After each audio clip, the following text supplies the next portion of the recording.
Dalam sejarah kuno ada banyak banget kisah yang luar biasa. Nah, salah satunya adalah cerita tentang seorang jenderal yang sangat perkasa.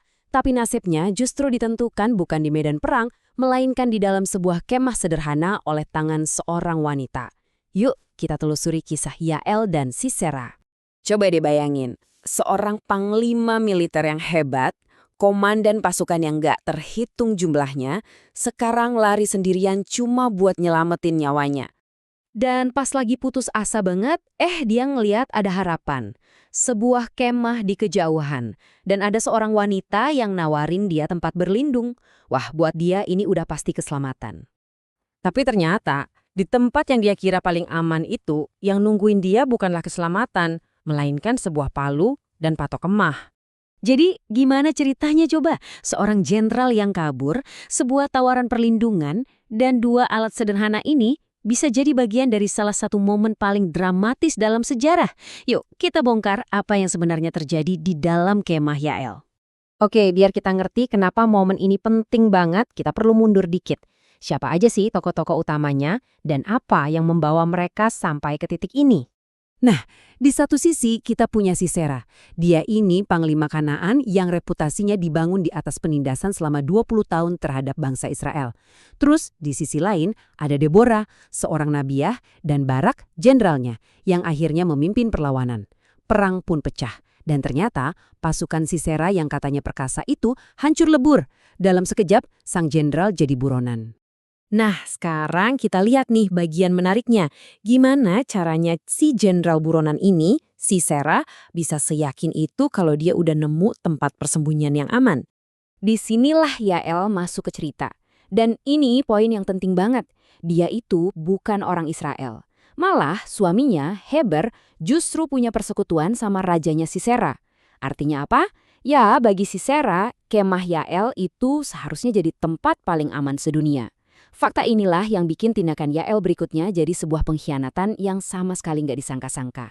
Coba deh perhatiin gimana Yael nyiapin jebakannya. Sisera yang kecapean kan cuma minta air, tapi sama Yael dikasih apa? Susu kental, jelas lebih berat, bikin ngantuk kan? Terus diselimutin biar hangat. Jadi setiap gerakannya itu bukan tindakan kebaikan, tapi strategi mematikan yang udah diperhitungkan. Oke, sekarang kita masuk ke bagian puncaknya dan lihat gimana Yael manfaatin kesempatan ini dengan ketepatan yang mengerikan. Begitu Sisera tidur pules banget, Yael langsung bergerak. Dengan tenang, dia ngambil dua benda yang sebenarnya biasa aja di setiap tenda. Patok buat ngencingin tali kemah dan palu. Dia deketin jenderal yang lagi tidur itu dan dengan satu gerakan kuat, dia tancapin patok itu menembus pelipisnya, membunuhnya seketika. Tempat perlindungannya malah jadi kuburannya. Eits, tapi tunggu dulu. Tindakan Yael yang mengejutkan ini ternyata bukan kejadian acak loh. Ada sesuatu yang lebih besar yang sedang terjadi. Sebuah ramalan kuno yang akhirnya jadi kenyataan. Jadi ceritanya gini, sebelum perang dimulai, Jenderal Israel, Barak, itu sempat ragu. Nah, pas itulah Nabiya Deborah ngasih pesan dari Tuhan. Kemenangan atas Sisera nggak akan jadi milik Barak. Kehormatan itu bakal diberikan kepada seorang perempuan. Dan iya, dengan palu di tangannya, Yael lah perempuan yang dimaksud. Dan bukannya dikecam, tindakan Yael ini justru dirayakan. Dalam nyanyian Deborah, semacam lagu kemenangan gitu, dia dielu-elukan sebagai pahlawan yang paling diberkati di antara para perempuan, katanya.